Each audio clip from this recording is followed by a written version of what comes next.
Bueno, primero que nada, muchas gracias por este recibimiento. Estoy muy contento, muy congratulado de estar el día de hoy con ustedes, especialmente acudiendo a esta invitación que tanto Dalila como Enrique me han hecho y que además hablan no solamente del fortalecimiento de relaciones internacionales en espacios universitarios, sino también habla de la voluntad y el esfuerzo que tenemos desde los trabajos de investigación y academia que queremos seguir fortaleciendo desde las universidades que nos representan, a nombre de la Universidad Autónoma de Querétaro, especialmente la Facultad de Filosofía y el Centro de Investigaciones. Les agradezco mucho este recibimiento y desde aquí celebro esta conexión y sobre todo como nuestra voluntad de seguir sumando distintas actividades para acrecentar todas estas formas y posibilidades de vinculación en términos académicos. Y muy bien, bueno, sin más preámbulo, vamos a hablar el día de hoy sobre un par de temas que usualmente son campos que articulan distintas disciplinas.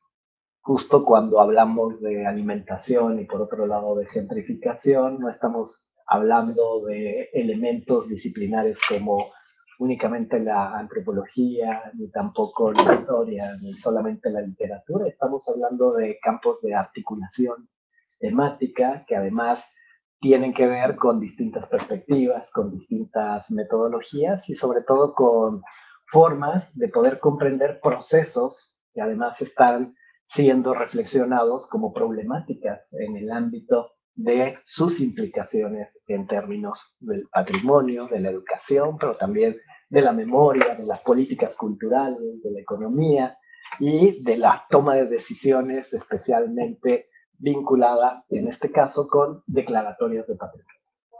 En este sentido, nosotros hemos desarrollado a partir de los centros históricos que ha declarado la UNESCO desde la década de los 90, un conjunto de estudios interdisciplinares que se han hecho preguntas. ¿Cuáles son las preguntas generales? ¿Cuáles son las implicaciones que tiene una declaratoria de la UNESCO en cuanto a la producción del espacio, en cuanto a las políticas públicas, en cuanto a la habitabilidad?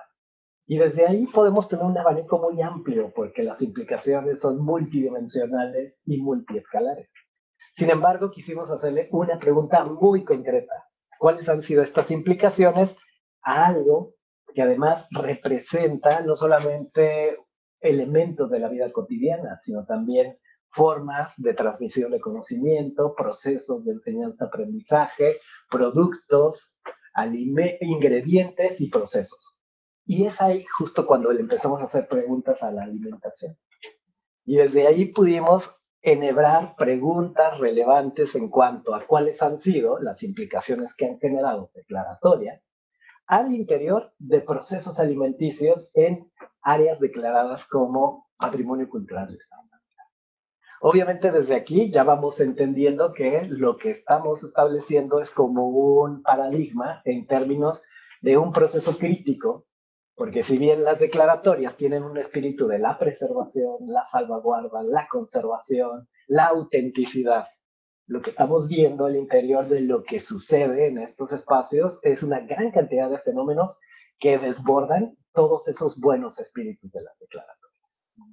Si consideramos a la alimentación, y podríamos tomar esta metáfora como un hecho social total, porque ahí se descargan saberes, creencias, procedimientos, modos de articulación, de sociabilidad, la memoria, formas de utilización del territorio, maneras de enunciación del espacio, pero también formas económicas, modelos de estructuras políticas y también cosmovisiones. Podríamos entender fácilmente que es en esa dimensión que podríamos hacer las preguntas relevantes acerca de aquellas cosas que cambian y obviamente aquellas cosas que permanecen. Desde ahí lo que les voy a presentar tiene que ver con un par de experiencias en dos ciudades muy distintas que se encuentran en México, una hacia el norte de la Ciudad de México, que es la ciudad de Querétaro, que tiene una declaratoria de patrimonio cultural hacia 1996, y luego otra hacia el sur, hacia la península, hacia la última parte de la República Mexicana, que quizá la han escuchado, que es la ciudad de Campeche, una ciudad portuaria que tiene toda una tradición en términos de turismo, pero también una tradición en términos de un proceso de organización social ligado, por ejemplo, a la cultura maya. Entonces, hacemos estos estudios. El día de hoy solamente hablaremos de estas dos ciudades, pero tenemos estudios en 5 ciudades distintas, donde incluimos Puebla, donde incluimos Oaxaca, donde incluimos a la Ciudad de México, Querétaro y Campeche. ¿Para qué? Para hablar acerca de las implicaciones diferenciadas que han tenido. ¿Y qué es lo que vamos a ver en un primer momento de esta presentación? Voy a dar como contextos introductorios de forma muy general de cómo nos hemos acercado, por un lado, a la gentrificación y por otro lado, hacia los estudios de la alimentación o lo que le llamamos nosotros estudios críticos de la gastronomía. Entonces, desde ahí, bueno, hay una amplia literatura, como ustedes lo saben, especialmente desde la aparición del concepto de gentrificación por Lutz Grass en 1900, en la década de los 60, finales de los 60, y que a partir de ahí hemos visto una multiplicación de adjetivaciones de a qué llamamos gentrificación. Hablamos ya de gentrificación verde, de gentrificación a la mexicana, de gentrificación estacional, de una gran variedad de tipos de adjetivización, de gentrificación, según el fenómeno que se intente enmarcar. ¿Cuál es la característica en común? Hablamos de desplazamientos, ¿no? Y me parece que esa es una palabra que vamos a estar teniendo, haciendo muchos énfasis de desplazamientos de sujetos, pero también de desplazamientos de las unidades mínimas por las cuales comprendemos la sociabilidad de los sujetos, que son los saberes y las prácticas. Y es lo que nosotros nos ha animado a teorizar como gentrificación epistémica, porque al final se trata de modos de representar la realidad, modos de intervenir la realidad y sobre todo modos de construir un esquema de realidad que nos rodea. Desde ahí vamos a observar que a lo largo del mundo en estas declaratorias vamos viendo también distintos tipos de patrones que se presentan de qué pasa después de una declaratoria de la UNESCO. Por un lado, ocurre una gran reglamentación, ¿no? Un sistema de normas muy claras para empezar, para definir polígonos, ¿no? Cuál es el territorio, cuál es el espacio declarado, modos en los cuales los sujetos tienen que atender toda una normatividad respecto a qué es el patrimonio y cómo manejarlo, y obviamente de manera inminente un gran desarrollo en términos económicos a partir del turismo. Es muy complicada esta relación, nosotros le llamamos una relación muy compleja, lo que sucede entre patrimonio y turismo. ¿Por qué? Porque usualmente en América Latina las políticas ligadas hacia el patrimonio están sometidas por las políticas de desarrollo económico ligadas al turismo. Entonces parecería que más bien la política de desarrollo económico toma en consideración a lo cultural únicamente como el accesorio o el topping que le ponen al alimento para ser procesado. Y eso me parece muy interesante porque entonces es lo que observamos, un gran desarrollo en términos de políticas públicas que incentivan la llegada de más visitantes. Y cuando hablamos de más visitantes, podríamos tener números exponenciales según cada uno de los casos que hemos estado analizando. Pero lo que sí es importante es no perder de vista que los visitantes justo son aquellos sujetos que multiplican las necesidades de contextos determinados que obviamente de forma exponencial superan con creces a los habitantes. Y es lo que vamos a tener en estos lugares. Tenemos cantidades usualmente de miles de personas, pero visitantes de millones de personas. Y según los contextos que vayamos ubicando, esta es una proporción totalmente aritmética. De pronto tenemos lugares que hacia los fines de semana, hacia las temporadas de vacaciones o hacia los eventos que hacen gran convocatoria, tenemos una masificación de necesidades y justo cuando cambian esas temporadas tenemos otro tipo de formas de habitar. Es interesante entonces cómo estos lugares funcionan como una sístole y diástole, ¿no? Es un corazón palpitante que se contrae, pero luego se expande, pero justo a partir de ahí va dejando una gran cantidad de huellas y residuos, que lo podemos observar desde el manejo de residuos sólidos que generan estas ciudades por toneladas, o el manejo de las aguas negras o los drenajes, que es una necesidad impresionante en términos de inversión pública, o el uso del agua potable. Entonces vamos dándonos cuenta cómo esta forma de desarrollo económico que se privilegia en términos del turismo, pues va teniendo implicaciones fuertes o poderosas en términos ecosistémicos, en términos políticos y obviamente en términos culturales.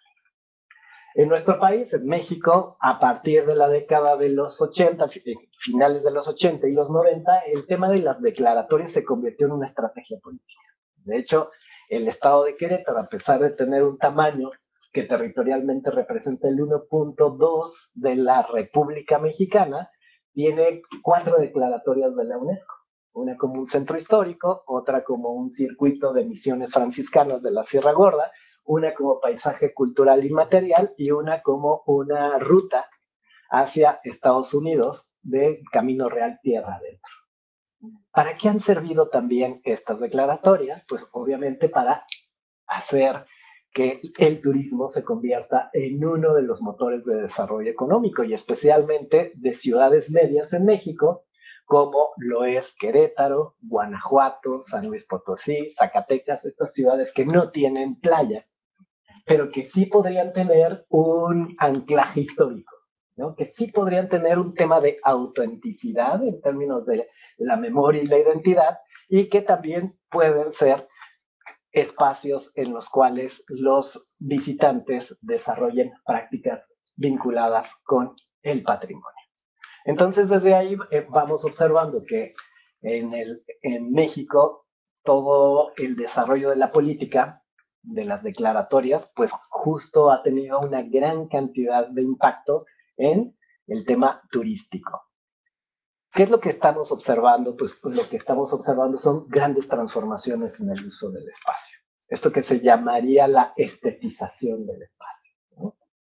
Cuando ustedes ven esta imagen, ¿qué es lo que estamos viendo? Vemos un ordenamiento territorial, vemos un tipo de estética, vemos un tipo de limpieza, vemos los jardines perfectamente arreglados, adornados, pero esta estampa la podríamos tener en cualquier lugar que ha tenido una declaratoria. Entonces, ahí vamos viendo cómo la tensión de la regularización de la autenticidad se convierte también como en una fórmula, porque al mismo tiempo que tenemos toda esta ornamentalización y reglamentación del patrimonio, también tenemos un conjunto de empresas que van al lado de las declaratorias de los patrimonios. En los centros históricos en América Latina declarados por la UNESCO nunca nos falta un Starbucks y una gran cantidad de empresas que van al lado de todos estos procesos. Y hago esa mención en términos de una forma de tomar café, porque de eso se trata que platiquemos el día de hoy, de cómo tomamos café cuando vamos a estos lugares. Es interesante entonces que no perdamos de vista que en términos arquitectónicos y de imagen, una declaratoria nos sirve para reglamentar, acceder a un tipo de normatividad y sobre todo generar una estética, una visualidad. Y de ahí nosotros nos hicimos la pregunta, ¿qué es lo que sucede entonces con la comida? Porque aquí, ¿qué estamos observando? Estamos observando un tipo de paleta de colores, un tipo de iluminación, un tipo de composición, un tipo de visualidad. ¿Y qué es lo que observamos al interior de los platillos? ¿Qué es lo que observamos al interior de los alimentos? Y la pregunta es, ¿se replican estos procesos? Porque entonces estamos viendo que esto que sucede en términos monumentales de una zona de edificios, por supuesto que se fractaliza y se replica en un platillo, en un modo de arreglar un alimento, en un modo de vender un alimento, en un modo de preparar, en un modo de generar un concepto alimenticio. Es muy interesante para aquellas personas que estudiamos a detalle los procesos de gentrificación, vamos observando sí desplazamientos, pero también vamos observando reinvenciones de construcciones, ¿no? Por ejemplo, la gastronomía deconstructiva, la gastronomía de autor, que genera como todos estos procesos donde se retoman tanto alimentos como ingredientes y recetas para establecer otras formas de preparación y otras formas de presentación. Desde ahí observamos que, por ejemplo, los food studies tienen como tres grandes tradiciones. La primera, que estará muy relacionado hacia los estudios patrimonialistas de la alimentación, ¿no? ¿Cuáles son las recetas ancestrales, los procedimientos, los ingredientes, los modos de preparación y los sistemas de creencias vinculadas a cierto tipo de alimentos o platillos? Desde ahí tenemos otro tipo de estudios que lo que analizan son los modos en los cuales la economía va modificando todos estos procesos en términos de oferta, consumo, abastecimiento. Tenemos un estudio que me parece maravilloso, imperdible, recomendadísimo, de una antropóloga que hace un trabajo, Anna Tsing, sobre el hongo Matsutake, que habla de todo el proceso de trazabilidad de un hongo que se cosecha en los bosques de Oregon y que se vende como oro molido en los restaurantes más finos de Japón. La seta del fin del mundo, o se llamaría acá la seta del fin del mundo. Perdona, ¿cómo se llama? Anna Tsing. Anna Tsing. Puedes encontrar el libro como La seta del fin del mundo o El hongo del fin del mundo, también la titularon. Y eso es interesante porque entonces ahí observamos este análisis de trazabilidad. ¿Qué quiere decir? De un análisis sistémico, ¿no? Oferta, producción, distribución, consumo, el modo en el cual también se comercia. Y finalmente, esto que le llamamos estudios críticos de la alimentación, que hace la pregunta política, ¿no? Digamos como la pregunta más incómoda de justo esto que consumimos, no solamente qué está significando, sino también qué discursos políticos está posicionando y cuáles son los desplazamientos que está generando. ¿Por qué? Porque justo podríamos pensar, y seguro que aquellas personas que han visitado México, como un taco en un puesto de cualquier esquina puede costar $1, pero al mismo tiempo puedes comer un taco en un restaurante pagando $15 por cada uno de los tacos. Y así piénsenlo en cualquier platillo que tenga cierto tipo de originalidad en términos de las cocinas y gastronomías de América Latina y del resto del mundo. Hay que generar entonces un concepto para comprar un taco 15 veces más caro, ¿verdad? Entonces hay que ubicar otras formas de procedimiento, pero otras formas de gestión de los ingredientes. Y eso es interesante porque los estudios críticos de la gastronomía entonces hablarían acerca de los desplazamientos, pero también de las otras formas de construir el relato de la comida, de hacer la justificación de por qué vamos a ir a un lugar y por qué no nos vamos a ir a otro lugar. Es interesante cuando nosotros observamos desde estos ámbitos de la gastronomía, pues podemos encontrar en la literatura y especialmente en la antropología una gran cantidad de estudios, ¿no? Si quieren nos podemos ir desde aquellos pioneros muy asociados hacia el funcionalismo británico con Malinowski y el estudio del papel que juegan los ñames, que eran estos tubérculos que también formaban parte del sistema de articulación del kula. Obviamente no podemos olvidar lo crudo y lo cocido de las mitológicas de Lévi-Strauss, ¿no? Acerca de las formas de la mesa, los elementos significativos del comer, hasta elementos más contemporáneos relacionados con, por ejemplo, Sidney Mintz, con el mundo del azúcar, ¿no? Y qué decir del tema del café y qué decir de otro tipo de especies. ¿Cuáles son los elementos que suponen que desde la antropología nosotros podríamos tomar en consideración? Me parece que lo relevante de este estudio es que los toma desde una perspectiva sistémica, ¿no? Acudiendo nuevamente como a este entendimiento de que cada alimento está conectado con otro alimento y que cada alimento tiene un portador, tiene una memoria, tiene un territorio, pero también tiene una intencionalidad. Y otro de los elementos es la dimensión política de la alimentación. Por eso justo en esta enunciación del nombre de esta presentación, que además forma parte de un artículo de investigación que ha sido ya publicado, Somos lo que comemos, tiene que ver con esta enunciación que existe en el sentido de la producción del espacio desde la desigualdad, pero al mismo tiempo desde las reivindicaciones. porque eso es un poco lo que vamos a ver a lo largo ya de esta presentación, cómo vamos homogeneizando el gusto, pero al mismo tiempo de este éxtasis de regulación del espacio, esta forma de elitización y estetización de la gastronomía, que creen que existe también procesos de reivindicación de los habitantes. Porque no hemos encontrado una sola ciudad donde no existan procesos de reivindicación gastronómica. Pero ¿desde dónde se hace? Desde el mundo del habitar. No se hace solamente desde la oferta, no se hace desde las políticas públicas, sino se hace desde las cocinas. Se hace desde los mercados y se hace desde los viejos oficios. Entonces, cuando nosotros hacemos este análisis en los distintos centros históricos, nos vamos dando cuenta que existen patrones que se comparten. Y entre esos patrones que se comparten, nos vamos acercando justo a los modos en los cuales un plato de alimento nos dice mucho más de aquello que parece y representa.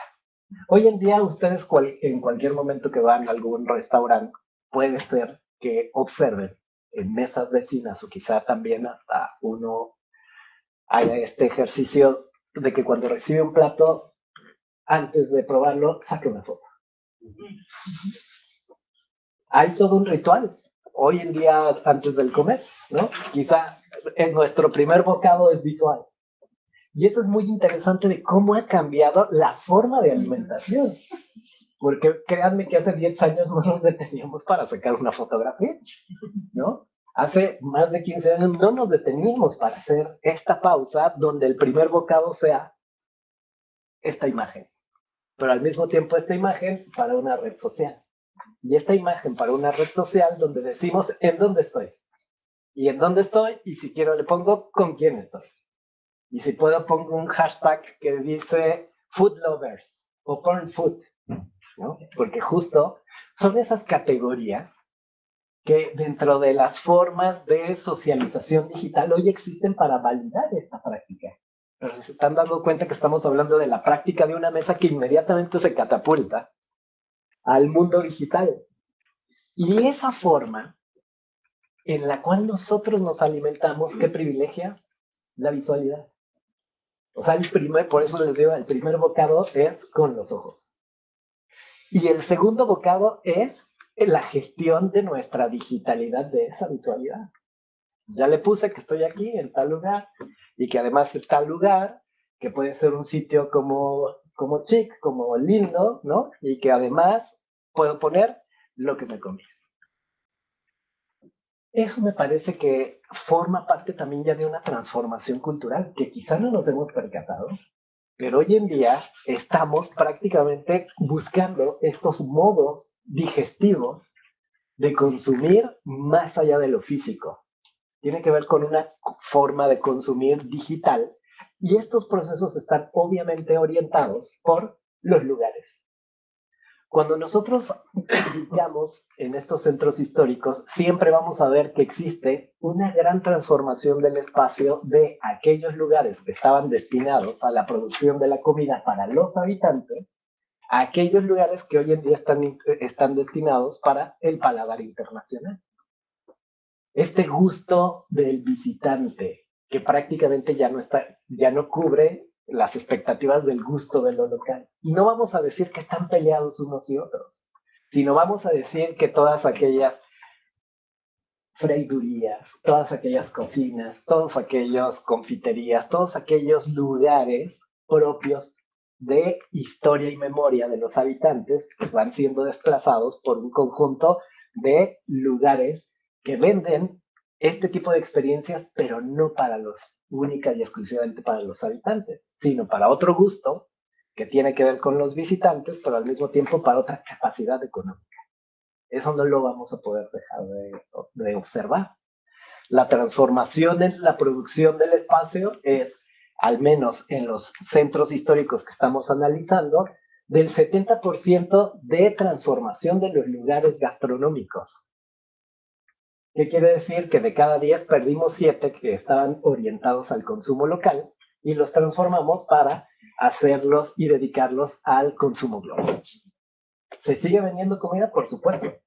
pero ya no con los procesos, ni con los ingredientes, ni con los oficios relacionados con ese sitio, sino más bien con oficios, con ingredientes y con procesos que hablan hoy en día de una fast foodización global, ¿no? Que también forma parte de estas formas y de estos nombres como ubicamos este tipo de representaciones en términos de los estudios. ¿Qué vamos viendo también en términos analíticos? Es bien interesante cuando justo hacemos etnografía, porque este es el modo en el cual hacemos este tipo de estudios. Usualmente, siempre que hablamos de etnografía, nos acordamos de los argonautas del Pacífico, Malinowski subiéndose a una canoa y quedándose en sociedades totalmente lejanas y remotas. Pues la etnografía tiene una gran capacidad de tener este registro de la realidad otra, pero al mismo tiempo esta capacidad de integrar de forma participativa un proceso de observación donde todo cuenta. Hoy en día no podríamos hablar de los restaurantes sin ubicarlos en términos de grandes escenografías. Estamos hoy en día en generaciones no solamente de la foto para el platillo, sino del spot, o sea, del paisaje que te da esa sensación de que estás en algún otro lugar. Y es interesante porque cuando observamos este tipo de ornamentación, no solamente del platillo, sino ahora del restaurante, vamos viendo que tiene una congruencia perfecta con el centro histórico declarado, que nosotros, por ejemplo, en América Latina le llamamos la lucificación del patrimonio, que es que ahora se ha convertido como en un set donde hay lucecitas por todos lados y donde todo el mundo se toma una selfie. O es más, estas grandes letras gigantes para decirte en qué ciudad estás, donde todo el mundo se saca una foto al lado de esas letras. ¿Qué estamos viendo? Estamos viendo la generación de sets, ¿verdad? Entonces, esto que están viendo, pues es una panadería, pero que parece como todo un set interesante en términos estéticos, luces, muebles, ornamentos, y prácticamente el toque más mínimo es el alimento. Entonces, cuando estamos observando esto, vamos viendo también que existe una congruencia en el ordenamiento de la visualidad de un monumento hacia el ordenamiento de la visualidad de un alimento.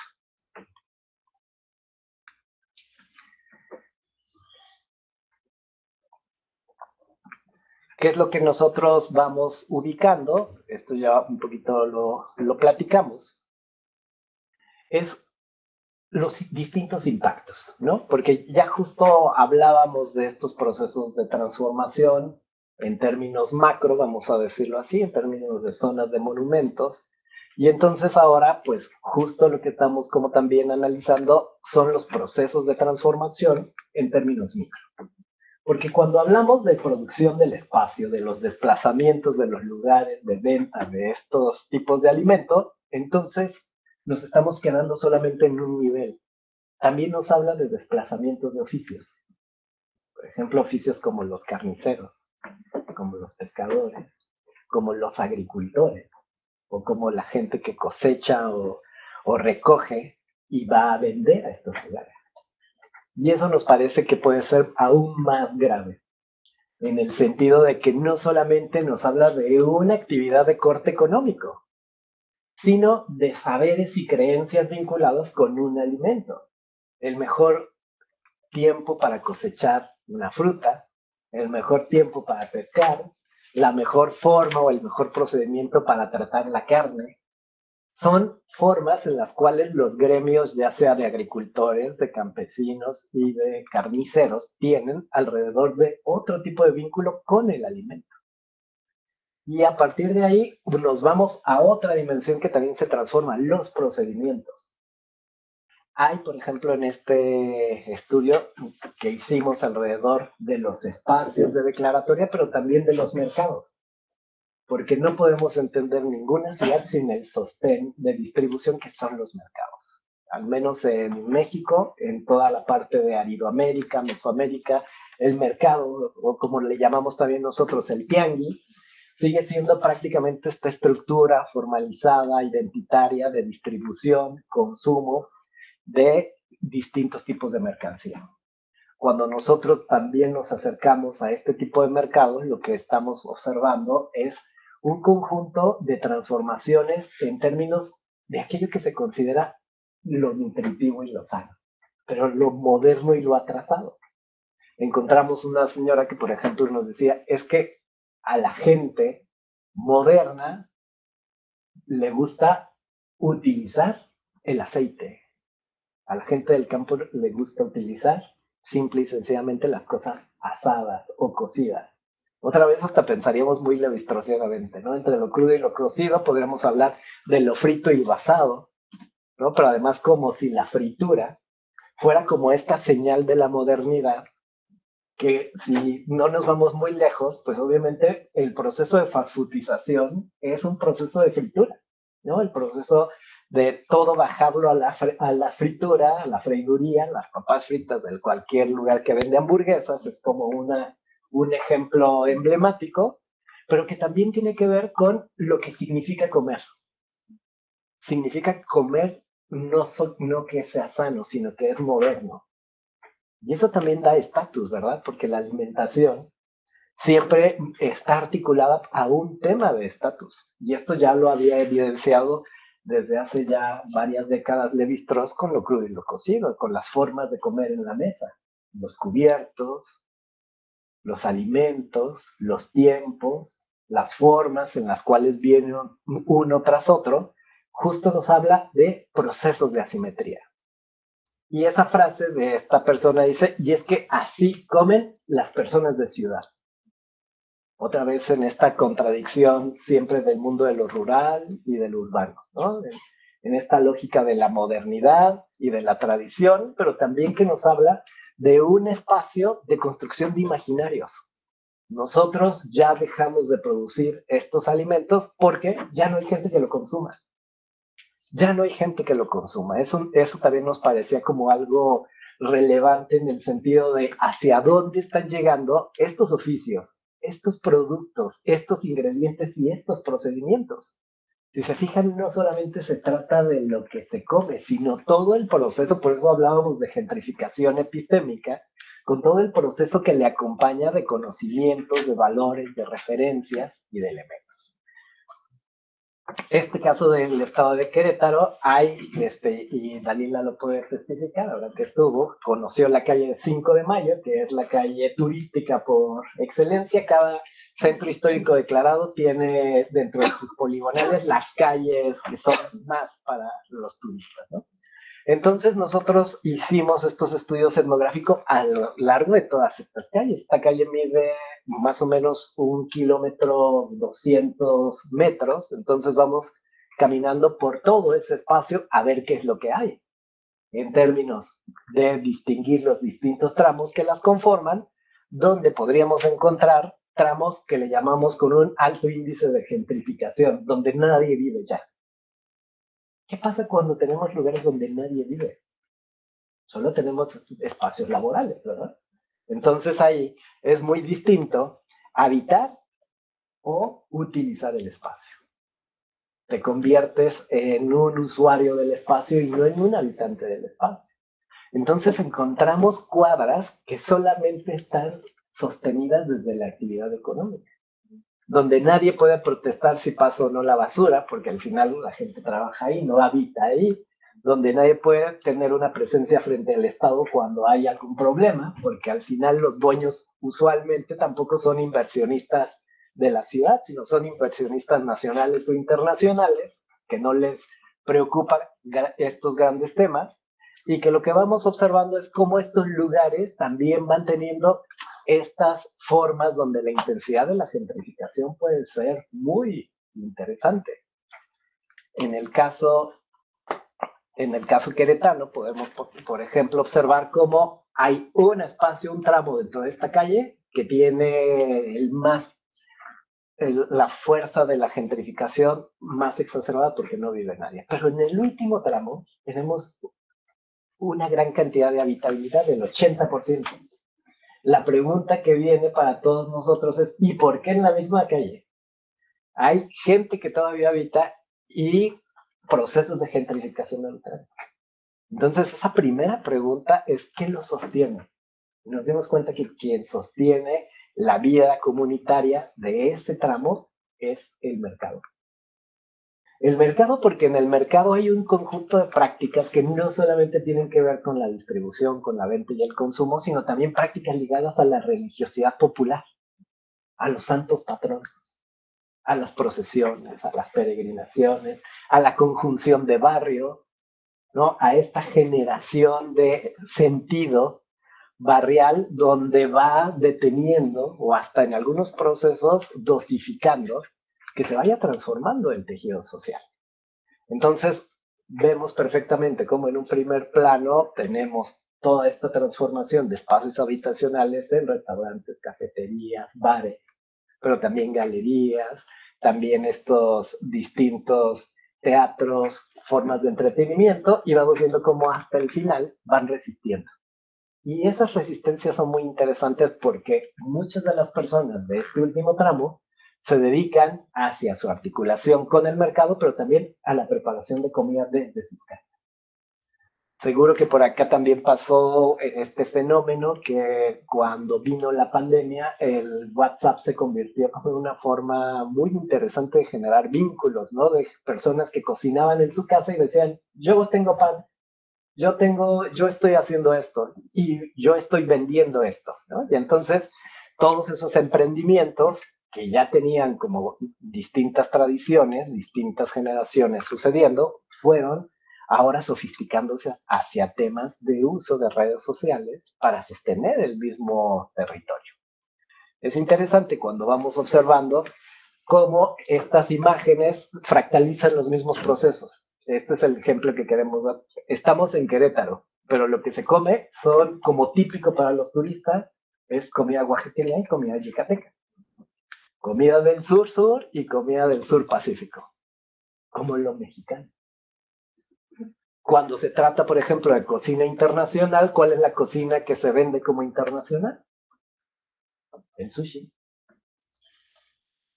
las hamburguesas, un poco de comida italiana, en menor escala comida francesa, pero usualmente hay un gran boom por la moda del sushi, no sé si por acá también, o por la gastronomía oriental, que nosotros le llamamos, que puede ser thai, vietnamí, japonesa, china, pero hay una fuerza muy grande. Entonces, si nos vamos dando cuenta es cómo se van reinventando estos relatos. La reinvención de lo mexicano en la gastronomía es que toda la gastronomía se homogenice hacia lo yucateco, hacia lo oaxaqueño. Y entonces, ¿qué hace con lo queretano, en este caso? O en el caso de Chetumal, de Campeche, con su propia cocina, se va desplazando. Vamos observando cómo son como los procesos de ubicación, ¿no? Porque es justo lo que comenzábamos a platicar en esta conversación, como hay como una enunciación de lo visual, ¿no? Si se fijan, es la deconstrucción de un taco de cochinita pibil. Un taco de cochinita pibil en Mérida, Yucatán, en la península de Yucatán, usualmente cuesta no más de $2, pero lo puedes comer en un lugar donde te pueda costar 20, pero sabes que tienes un plato de cerámica de barro negro hecho a mano con un cocido de alta temperatura, que tienes ahí tu hoja de plátano orgánico y que vas teniendo como toda una enunciación de lo que se llama el emplatamiento, ¿no? El emplatado, que así se le llama dentro de las prácticas gastronómicas, es esta elaboración del set de presentación del alimento. No solamente estamos comiendo nuevamente de forma gastronómica, de forma gástrica, sino más bien visual. Y desde ahí, justo estos grandes paralelos son aquellos que existen cuando vemos estas enunciaciones, ¿no? Y seguro que aquellas personas que han ido como a estos lugares de hamburguesas de autor, ¿no? El tema del autor es bien interesante, porque entonces, ¿qué tenemos? Los mismos ingredientes, ¿no? Pero con una composición particular. Y la composición particular podrá ser un tipo de mezcla, un tipo de procedimiento, un tipo de enunciación de un ingrediente, pero justo lo que estamos observando es que el precio que pueda tener desde un pan dulce o a una hamburguesa, con esta lógica, no tiene que ver con los bolsillos de los habitantes. Un pan dulce en una panadería tradicional puede costar menos de $1, menos de €1. En una panadería gourmet, gastronómica o de diseñador, usualmente cuesta entre 3 y 5. Pero justo es como esta venta de la experiencia, ¿no? Una hamburguesa que también podríamos pensar como el proceso de las cadenas masivas como McDonald's, que venderá una hamburguesa en 6 o 7 euros, en un lugar de diseñador podría costar hasta 8 o 10. Entonces, estos procesos también nos hablan de la generación de un tipo de estatus, de por qué mejor comprar una hamburguesa de autor, o por qué mejor irnos a una panadería de autor. ¿Dónde es donde estamos observando estos grandes cambios? En una generación de jóvenes de 25 a 40 años. Y siempre habrá que decir que las personas que tienen 40 años son jóvenes, ¿verdad? En términos de espíritu, pero también en términos de economía pujante, porque es justo ese sector al cual está dirigido este proceso de utilización de redes sociales, utilización de formas digitales de la alimentación y la utilización de estos discursos.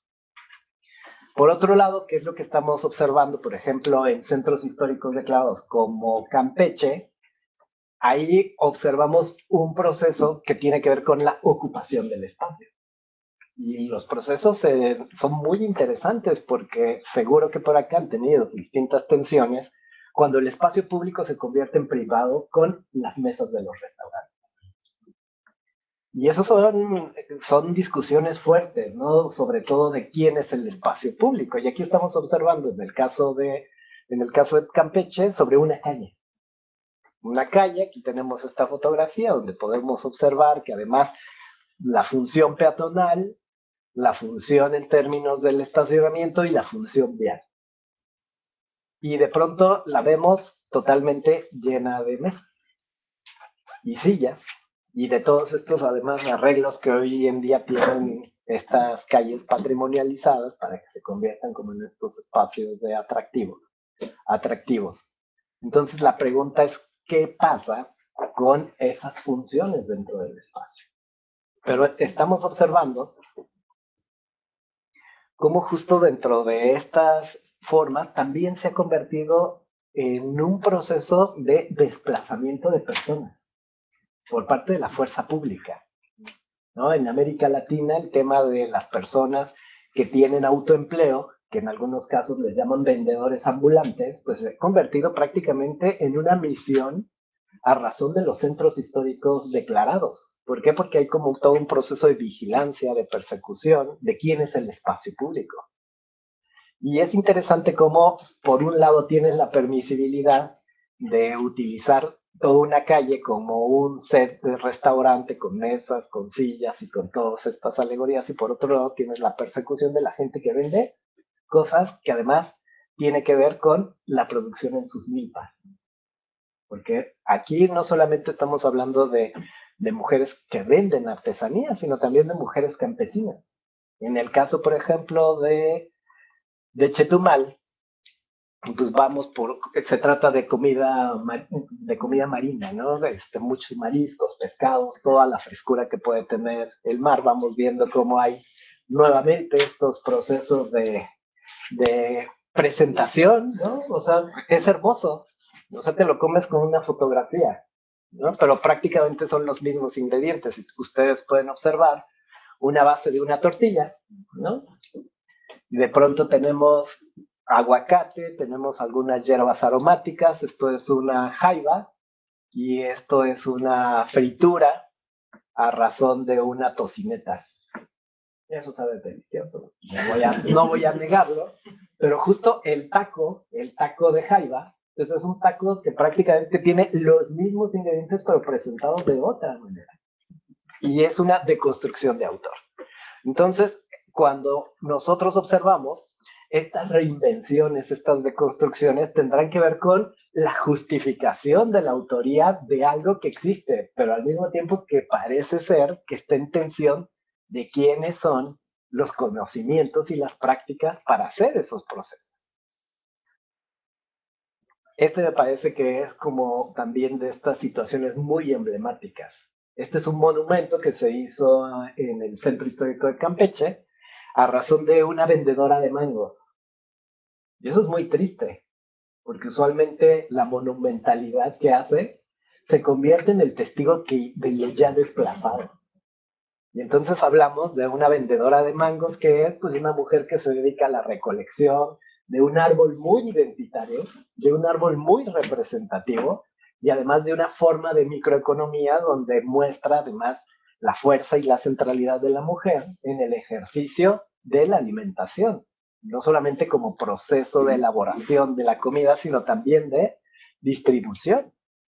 Entonces, vamos también observando cómo esta idea de patrimonializar, porque justo las autoridades dicen, es que vamos a poner a la mujer que vende mangos como parte de nuestra identidad, pero al mismo tiempo ponen distintos cuerpos de vigilancia como grandes panópticos para que las mujeres reales que venden mangos no vendan mangos porque manchan la estética de ese lugar, ¿no? Entonces vamos observando cómo estos desplazamientos no solamente se llevan a partir de sistemas de creencias, sino de aparatos de vigilancia, porque hay presupuestos de vigilancia, presupuestos de gente que se dedica a mover gente. Finalmente, en estas lógicas de observar la gentrificación, no de forma homogénea, sino en distintas intensidades, vamos viendo que siempre hay grietas, ¿no? Siempre hay grietas de procesos de reivindicación, siempre hay grietas de dónde subvertir este espíritu que parece masificado y al mismo tiempo imparable, y estas grietas en donde las observamos, pues obviamente desde la habitabilidad, ¿no? Desde la habitabilidad de los procesos que lleva gente de a pie, sobre todo relacionada con estas prácticas tradicionales, pero también de las mujeres que enuncian todos estos saberes alimenticios y los van reproduciendo día con día al interior de su vida cotidiana, pero también que se han dedicado por media hora de las plataformas digitales a vender de cocina a cocina. Que eso también ha sido muy interesante de cómo la digitalización de elementos para mujeres de más de 45 años formó parte de una de las áreas de oportunidad dentro de la pandemia cuando se pudieron comunicar para vender alimentos por medio de WhatsApp. Es interesante entonces cuando vamos observando estos procesos, nos vamos dando cuenta que el tema de la alimentación no solamente la tendríamos que comprender y por eso iniciamos pensando que era un hecho social total, no solamente desde el plato, desde el ingrediente, desde la presentación o desde el restaurante, sino que tiene que ver también con estas formas de generación de identidad, de memoria, de sociabilidad. Estas son fotografías relacionadas con este último tramo de la calle 59 en Campeche, donde observamos también que la gente sale a tomar el fresco, que se le llama. Como es un lugar muy caliente, un lugar de costa, la gente sale, saca sus sillas, pero al mismo tiempo está generando estos procesos de comensalidad, tomando algunas bebidas refrescantes, comiendo, platicando en la vía pública. Se dan cuenta cómo podemos observar en la misma calle dos formas muy distintas de utilizar la vía pública. Una donde para sentarse hay que pagar y otra donde para sentarse hay que sacar las sillas de la casa, ¿no? Y hablar con el vecino y estar platicando de lo que pasó y estar justo reflexionando si estamos pagando muy caro el servicio de la luz, si el gobierno está viniendo a recoger la basura en el tiempo adecuado. Esto que llamaríamos comensalidad también tendría que ver con una forma política de habitar. ¿Por qué? Porque justo lo que observamos es que forma una parte de producir el espacio, pero desde otra lógica. ¿Qué sucede también en Querétaro? Vamos observando cómo los lugares, que ya lo habíamos mencionado, como los mercados, funcionan como estos anclajes de resistencia, porque ahí es donde se conservan los oficios tradicionales de la gastronomía, que van desde aquellos viejos carniceros, aquellos viejos personas dedicadas a la agricultura que van de forma directa a llegar hacia los platillos que se comen en la casa. Aquí tenemos como uno de los platillos típicos de la vida cotidiana de una gran cantidad de mexicanos que tendrán que ver con productos del campo. Esto asociado mucho con la milpa, ¿verdad? El maíz, el frijol, el chile, estos tres elementos que son en términos económicos muy accesibles, pero que además en términos de procesos gastronómicos tienes una gran variedad de formas de preparación. Entonces, vamos ya para ir cerrando un poquito esta conversación y abrir más el diálogo. En Querétaro y al mismo tiempo en Campeche vamos observando cómo estos oficios, estos afanes, estas labores económicas son aquellos espacios no solamente de intercambio y de comercio, sino también de estructuración epistémica. ¿Qué le llamamos estructuración epistémica? A estos soportes que además se van traduciendo de las generaciones de abuelas a madres, de abuelas a nietas. ¿Por qué? Porque, por ejemplo, veíamos este caso de una mujer que vende pan, que sabe hacer pan y que las únicas que son sus ayudantes son sus nietas y que las nietas son las más interesadas de vender el pan de la abuela por medio de WhatsApp. Entonces vamos viendo cómo en estas grietas, que por eso también en estas fricciones encontramos siempre estas grietas donde se subvierte el orden, que encontramos estas posibilidades, también estos espacios allá en muchos lugares de América Latina, la tiendita de la esquina, que nosotros le llamamos, es como una tienda de abarrotes, pero que también es como un club social del barrio, pero que al mismo tiempo es donde todo el mundo se entera de qué es lo que pasa en la colonia, digamos, desde esta narrativa del chisme, pero que al mismo tiempo comunica como una forma de sociabilización. También este tipo de procedimientos de la venta de alimentos en la calle, que hoy en día es muy perseguida en los centros históricos declarados, ¿no? Especialmente perseguida por dos ámbitos, por el ámbito de la salud y la higiene, ¿no? Porque te dicen, es que tienes que tener un permiso para vender elotes asados, ¿no? Que prácticamente es asarlos al carbón, dejarlos dorar, el maíz es muy rico y que no genera como procesos alimenticios disruptivos, pero que esta persecución está muy relacionada con los ánimos de los empresarios gastronómicos, porque este elote costará $2, $1,50, y adentro de un restaurante como un platillo de esquites costará $7, ¿no? Entonces, son interesantes estos procesos de cómo justo desde el espacio público y la calle hay asimetrías en las cuales a uno se persigue y a otro se permite, ¿no?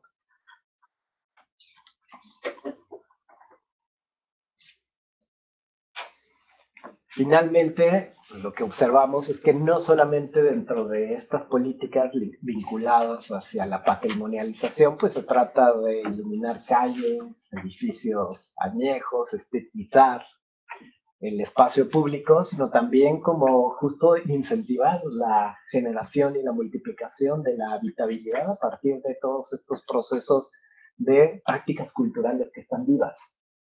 Cuando nosotros hicimos estos estudios, nos dábamos cuenta cómo hay un gran proyecto cultural al interior de los mercados, por ejemplo, y la comida siempre nos va a articular. O sea, si alguien va a hablar sobre temas políticos difíciles y económicos, siempre va a poner algo para comer. Siempre tenemos como esta forma en la cual justo la comensalidad tiene que ver con temas difíciles, pero al mismo tiempo con temas de compartir y con temas de agradecer y con temas de hacer alianzas. Entonces, estos procesos tendrían que observar no solamente el turismo adentro de estos lugares como una forma de desarrollo económico masificado que pueda transformar y mejorar, porque además las políticas gubernamentales dicen, es que a mayor turismo, los habitantes son los que salen ganando. Pero cuando observamos, por ejemplo, el crecimiento de las tasas y de las hipotecas inmobiliarias y de todo el sistema de renta, y empezamos a dudar si esto es correcto.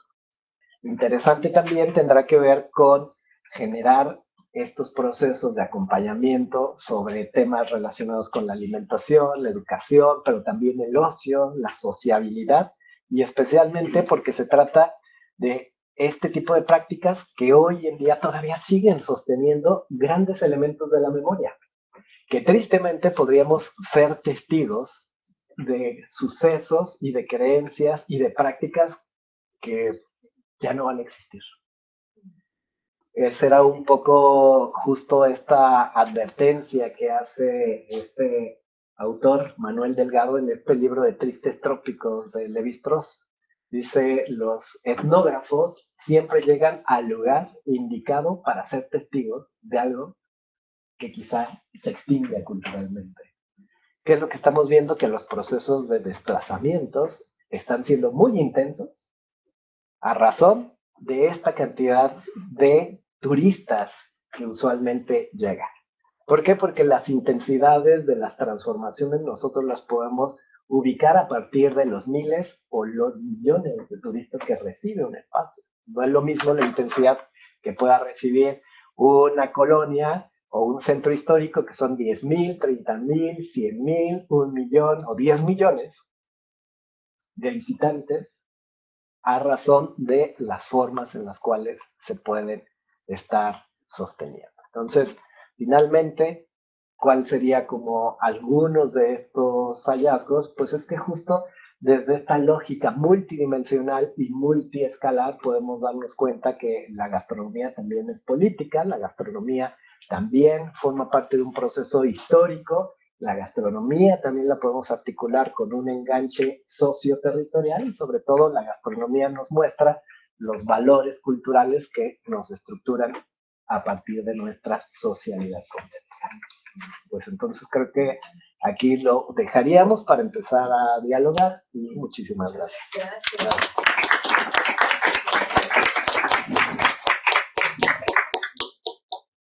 Pues muchas gracias a Alejandro, que me parece que muy apasionante y sobre todo, antes de dar el paso al diálogo, siempre tengo unas reflexiones a partir, sobre todo, pues siempre intentamos hacer reflexiones a partir de lo que conocemos, evidentemente, ¿no? Y yo, pues más que nada, a mí me resulta, sobre todo, trabajo mucho sobre la ciudad, ¿no? Y sobre todo a partir de los estudios urbanos, pues me hace mucho eco lo que estabas hablando y sobre todo poner en relación dos hechos sociales totales como es la ciudad y como es la gastronomía.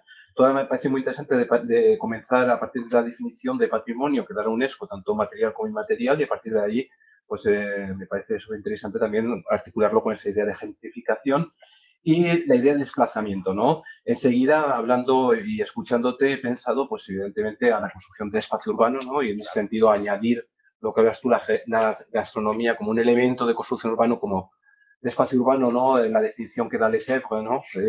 Como ese lado mucho más filosófico-antropológico y la construcción de los desplazamientos, ¿no? Y eso a partir de... me ha parecido muy interesante cuando dices que son modos de construir un esquema de realidad que nos rodea, pero sobre todo a partir de esa relación, me parece que es muy interesante, que es algo que se tendría que trabajar un poco más, que es la cuestión de los sentidos, ¿no? No simplemente el gusto, sino los 5 sentidos, porque en toda tu presentación vemos cómo los 5 sentidos construyen el espacio, y no simplemente el espacio urbano, sino también el espacio virtual y también el espacio social, ¿no? Los 5 sentidos y esa construcción entran en una dialéctica continua y lo vemos muy bien, ¿no? Aquí porque, bueno, hemos utilizado la imagen y sobre todo, pero me imagino que esos barrios, pues también como diría, como visitante o como promeneur, ¿no? Pues también vemos que la ciudad no huele igual y en lo que es ese centro histórico, los restaurantes no huelen igual, los mercados no huelen igual, no suenan igual, las noches están, sobre todo, como dices tú, o sea, que es toda una análisis de esa homogenización no simplemente de visual y del gusto, sino también de todos los sentidos y homogenización de la ciudad. Sí, homogenización de partes de la ciudad, ¿no? Porque a mí lo que me ha interesado mucho también, la cuestión de esos desplazamientos, bueno, tengo muchas ideas, pero luego para dejar también el diálogo, es la cuestión de lo que se utilizaba mucho en los estudios urbanos, que está muy, hoy en día está muy puesto en cuestión, y yo primero como cuestión, la que yo de los no lugares, ¿no? De Auger. Y aquí vemos que los no lugares, incluso los desplazamientos, Y me parece muy interesante porque lo vemos también en esa homogenización, pero que todavía, y tú me dirás, que vemos que hay lugares en que hay una resistencia, buenos desplazamientos y resistencia de no homogenización, y esos no lugares, porque oye, cuando hablo de unos lugares son las estaciones de buses, los aeropuertos, las estaciones de trenes, y es verdad que las estaciones de autobuses son una especie de desplazamientos porque muchos de ellos lo vemos en estaciones de autobuses, sobre todo en América Latina, ¿no? Donde encontramos eso que se han sacado de esos lugares de UNESCO, que lo vuelves a encontrar en esos no lugares, ¿no? Y que pone en contradicción esa teoría de Auger. Pero al mismo tiempo, si lo comparamos, por ejemplo, vamos a poner lo más cercano, que es París, o incluso los aeropuertos latinoamericanos, esa construcción de un lugar muy parecido a lo que estás hablando. Porque ahora mismo los aeropuertos son todos iguales. Cuando vamos aquí también la cuestión de las estaciones de tren, que al mismo tiempo son patrimonios, pero que al mismo tiempo se construyen como los centros históricos, no hace falta ir a Saint-Lazare o a Gare de Lyon, etcétera, es una construcción muy similar. Entonces, en América Latina se puede ver mucho en los aeropuertos. Y por eso es muy interesante también ponerlo en paralelo con esos desplazamientos a otros barrios, ¿no? Y ahí la idea de barrio también sería muy interesante utilizarla. Y también, en ese sentido, y lo que me parece muy interesante también en nuestro trabajo es la cuestión de la comparación. Yo creo que un trabajo para realizarlo a partir de lo que has hecho es una comparación. Yo pienso inmediatamente a Cuzco, Valparaíso o a Quito, ¿no? Donde hay procesos muy similares, pero que al mismo tiempo son muy particulares, ¿no? Recuerdo mucho de vuestra conferencia, ¿no? Que hicisteis y hay muchas resonancias, ¿no? Y creo que lo más interesante en ese sentido es la cuestión de la gastronomía. La cuestión de, bueno, la gastronomía ya en sí, gastronomía es una definición que tendríamos que hablarlo también con comida tradicional, o toda una especie de léxico que vemos también hacer una historización de todo ese léxico que se acompaña, ¿no? Porque asimismo la utilización de la palabra gastronomía o la utilización de restaurante gastronómico, la manera también de añadirlo, eso sería muy interesante. Y luego también, por último, ya la cuestión de los relatos, ¿no? Incluso la cuestión de una construcción del imaginario nacional. Cómo es un imaginario nacional que se construye lo que hablábamos de un localismo mundializado, ¿no? Porque se utiliza un localismo que al mismo tiempo se construye como una mundialización para dar una imagen de lo que desde el turista espera que tiene que ser México, o espera de lo que tiene que ser o Querétaro, etcétera, etcétera, ¿no? Y eso ha parecido muy interesante. Bueno, pues dejo la palabra al público, sobre más que nada lo que la lectura así dentro de, porque enseguida son todas ideas que se mezclan cuando te vas. Bueno, sí. Muchísimas gracias, fue súper interesante y efectivamente se trata aquí hay varios aspectos y vemos cómo se trata de construir un relato, ¿no? Un relato de la comunidad. Pero yo acabo, como te dije, acabo de regresar de México y me hablaban allí del mezcal, que tiene muchísimo éxito, y sobre todo para los turistas, ¿no? Y se vende mezcal por todas partes, de diferentes tipos de mezcal. Y me dijeron, en fin, lo que yo pude ver también es que lo que estamos viendo a nivel urbano tiene también un impacto a nivel rural, es decir, que y eso quisiera saber si lo has notado tú en tu trabajo, qué impacto tienen los espacios rurales, por ejemplo, a nivel de agricultura. Supongo que hay productos que ahora, como el mezcal, que es el agave, ¿no? Supongo que hay un aumento exponencial de cultivo de agave, entonces esto también digamos que transforma completamente los usos agrícolas tradicionales que había en México. En fin, eso también quería, si tienes algunos elementos me interesaría. Y también no sé, porque todo esto al fin y al cabo es un poco triste, ¿no? Ver cómo todo se homogeneiza. Estaba pensando yo en Barcelona, donde tenemos un proceso un poco distinto. En fin, creo que los habitantes de Barcelona están protestando mucho ya de tanto turismo que hay, y hay como una especie de voluntad de volver a algo que sería, por ejemplo, limitar el turismo, limitar el número de visitantes. Bueno, supongo que aún no estamos en este proceso, en América Latina, en fin, no sé, pero tal vez, en fin, no hay una esperanza de un retroceso de este proceso. Ya estarán los dos comentarios. Muy bien. Muchas gracias. ¿Quieres que comience? Sí, y luego pasamos, ¿no? Sí. Ok. Muy bien, bueno, yo creo que estos temas sí nos dan para muchas reflexiones, sobre todo porque a partir de los distintos territorios es como se manejan las particularidades, ¿no? Y bueno, comienzo con estas dudas de Diana y de ahí las articulo con... No más, eran reflexiones de Enrique. Y sí, justo en estos procesos lo que estamos observando es esta conexión de esta frontera imaginaria, porque obviamente es un imaginario de lo rural y lo urbano, ¿no? De la ciudad y lo urbano, pensando como en Lefebvre o pensando como un poco en el animal público de Manuel Delgado, existe una conexión intrínseca. Y por ejemplo, en el ámbito de los alimentos, y creo que el ejemplo más representativo hoy en día en México es el ejemplo del aguacate, de todas las implicaciones territoriales que ha generado. ¿Por qué? Porque el aguacate pues, es un alimento que estaba muy asociado, por un lado, hacia la vida campesina, pero además hacia la vida pobre campesina. ¿Por qué? Porque es un alimento de fácil acceso, de prácticamente en este imaginario de estiras la mano y tienes tu comida, pero de pronto se comienza a manejar en términos internacionales el mercado del aguacate, terriblemente también con una asociación de monocultivos vinculados con un estado que es Michoacán. Y entonces empieza a masificarse la siembra de aguacate.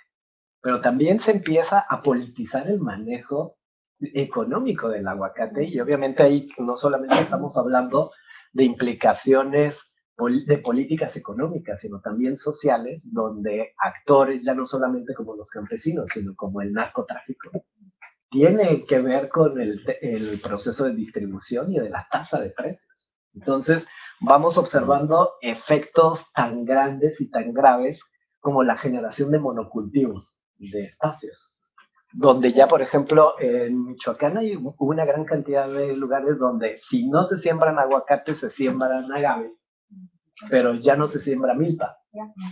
Y la milpa, que lo comentamos, pues forma parte como de este proceso mesoamericano de una alimentación de policultivo, ¿no? Donde tenemos como toda esta mezcla de ingredientes, esta mezcla de alimentos, pero que tiene efectos directos en el territorio. Cuando sucedió, por ejemplo, también la denominación de origen del tequila, estuvo acompañada por la elaboración del expediente técnico del paisaje agavero. O sea, otra declaratoria. Entonces, aquí es como cuando observamos que las cosas no son coincidencias, ¿verdad? Sino son acompañamientos culturales a procesos de desarrollo económico que transforman los grandes paisajes. Entonces, ¿qué sucede con la denominación de origen del tequila? Entonces se empieza a masificar la siembra del agave azul, de donde se saca el tequila. Entonces empezamos a ver la distribución de monocultivos y prácticamente el desplazamiento de los policultivos. Entonces así lo estamos viendo tristemente en el aguacate, en los agaves, en los distintos agaves, y ahora justo el mezcal, como bien lo señalas, que ahora se convirtió en una forma muy representativa de dar la vuelta a la denominación de origen del tequila. Porque el tequila, como tiene una poligonal, todo aquel mezcal, todo aquel agave que se siembra más allá de esa poligonal no puede llamarse tequila. Entonces, ¿qué hacemos? Empujamos la otra bebida de agave, que es el mezcal. Y le ha ido como bastante bien, pero justo los procesos de transformación están siendo exactamente los mismos que ha sucedido con el paisaje agavero. Entonces, sí vamos a observar cómo entre la oferta, la demanda, pero también el acompañamiento del relato.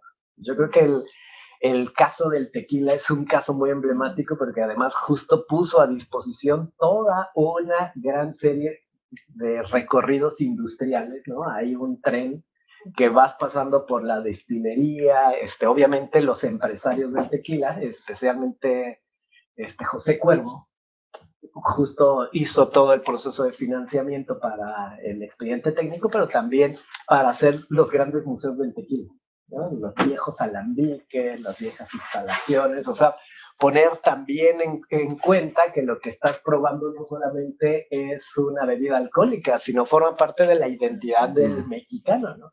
Y lo mismo está sucediendo hoy en día con los mezcales, y especialmente hay una pugna entre los distintos mezcales. ¿Por qué? Porque justo Oaxaca quiere denominación de origen, pero el mezcal es una bebida que se produce por medio del agave en una gran cantidad porque representa un ecosistema árido.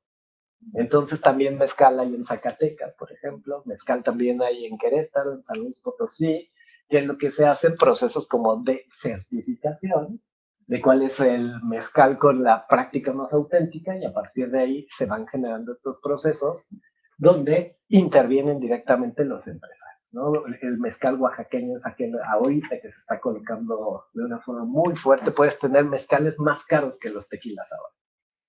¿Por qué? Porque además está justo exportándose a Estados Unidos, y Estados Unidos es el principal comprador de este tipo de bebidas, que también hacen competencia a los tequilas. Entonces, sí vemos cómo se transforman los paisajes, pero al mismo tiempo los oficios. Por ejemplo, un campesino dedicado a la milpa, que sabe cultivar el maíz, tiene que aprender a cultivar un agave, porque no forma parte de sus procesos agrícolas, porque además hay que sembrar la planta, cuidar la planta, fumigar la planta, darle todo su proceso de preparación. Hay que jimar la planta, o sea, sacarla, despencarla y tenerla lista. Se le llama piña cuando se le quita todas las hojas para que esté dentro del proceso. Entonces, ¿qué va sucediendo?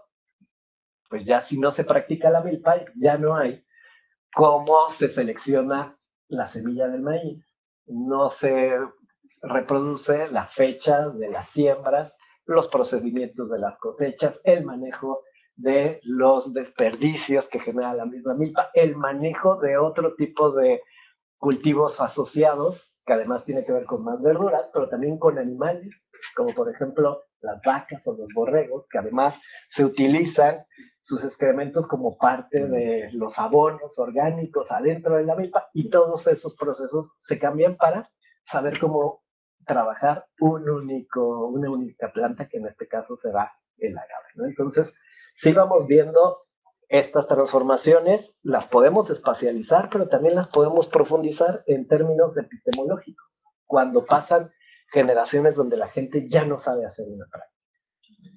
Cuando hablábamos también de esta idea de los no lugares, ¿no? Que es una idea que en su momento fue, o sea, yo creo que en los 80 y en los 90 tuvo un gran éxito este planteamiento.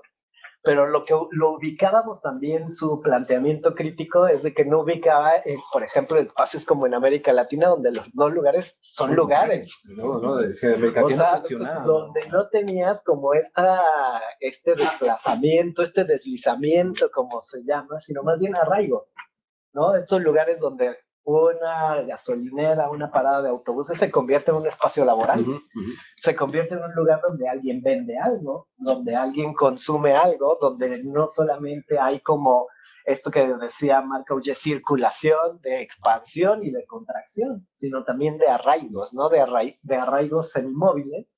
Y lo que estamos observando también en estos centros históricos declarados es que justo en esta lógica de la autenticidad patrimonializada, pues al mismo tiempo son como desplazamientos muy estructurales e institucionalizados, en los cuales las personas al interior de las prácticas en la calle y especialmente en las aceras es como se apropian de estos espacios. Si se fijan, un poco la pugna en estos lugares es las banquetas y las calles.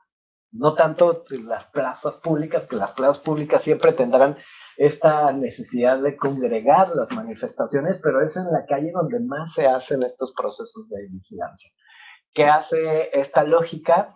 Que ya no solamente entendamos la acera como una forma de trayecto y de trayectoria, sino también como una forma de anclaje, porque en esa acera va una y otra vez otra persona en el ejercicio del autoempleo, que además en América Latina el autoempleo le da a las economías de las ciudades un gran potencial. ¿Por qué? Porque justo hace que cualquier persona que no tenga una identificación o una formalización por parte del Estado, una capacitación, pueda tener el sustento para una familia.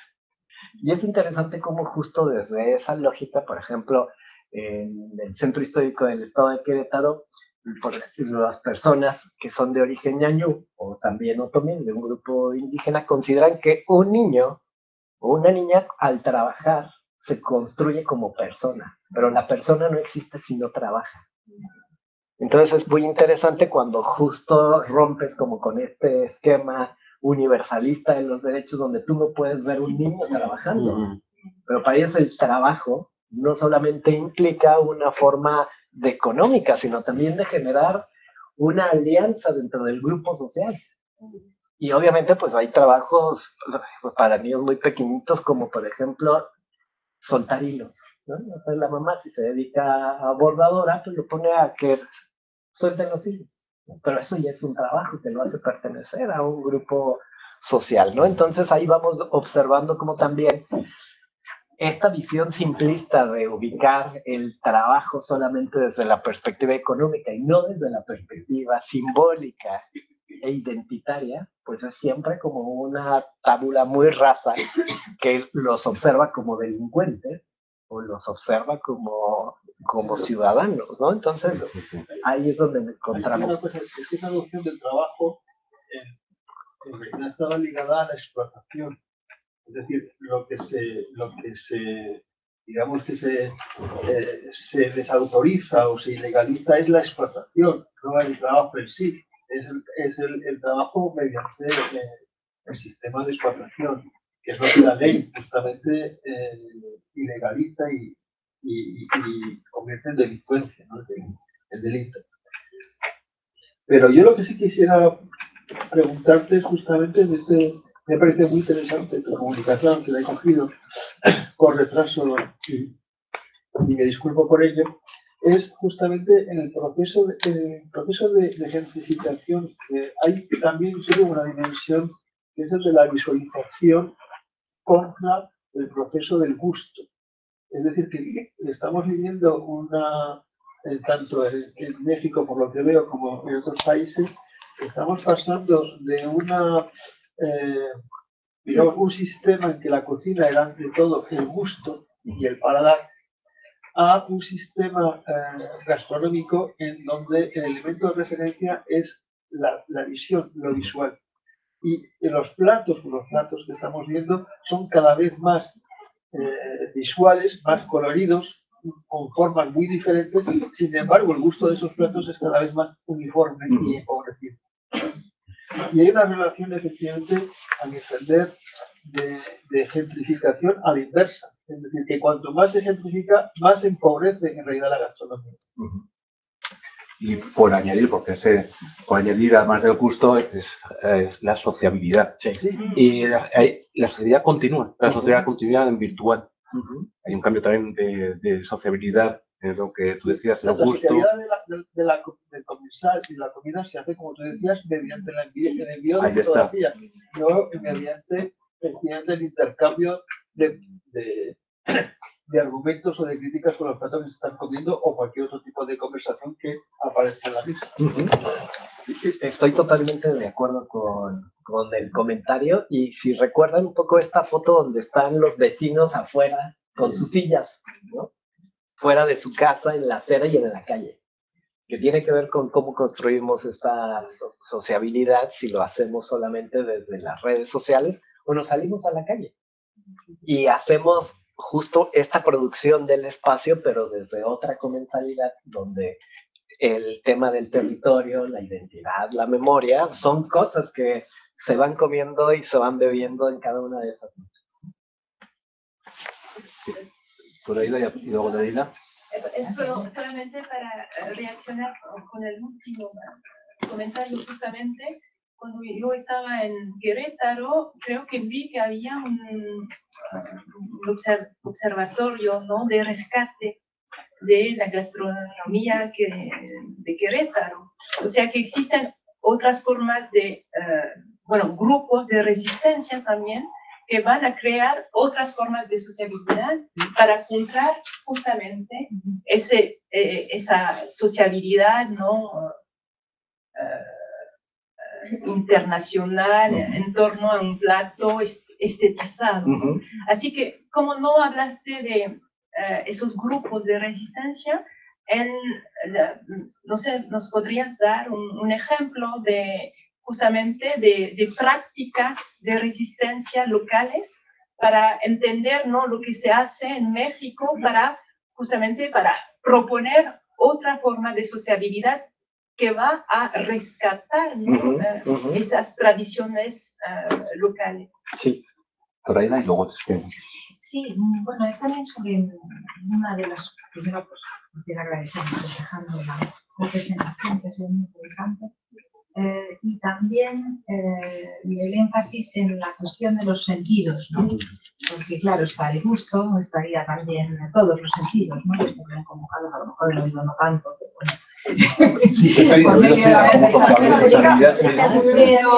Pero yo me pregunto si la lectura actual no es más bien, como lo apuntaba ahora mismo Enrique, no consiste más bien en la cuestión de lo virtual, o de lo presencial o no presencial, porque en realidad la importancia de la vista asociada con la comida pues aparece desde los primeros tratados de humanidad, desde los primeros bodegones, o sea, la comida es algo, lo comes por los ojos, lo ves primero, ¿no?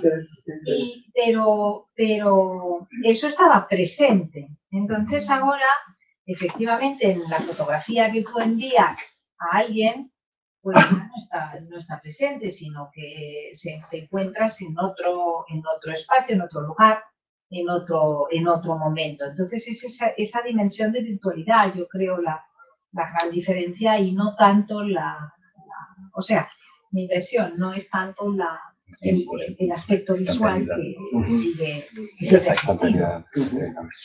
Sí, yo creo que un poquito regresando a la consideración que hace Dalila, sí, no platiqué sobre estos esfuerzos, llamémoslos institucionales, Sí, ¿no? sobre todo para evitar el pesimismo. Exacto. De la conclusión.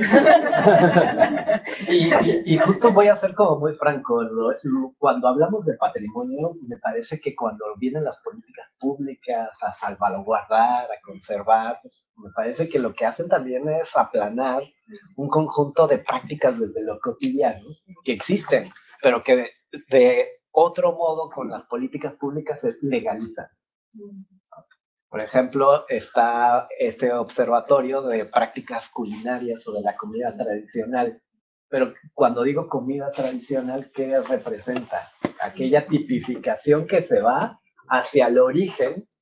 Y entonces, por ejemplo, lo cotidiano que ya tiene una mezcla de ingredientes, una mezcla de procedimientos, ya no es tradicional.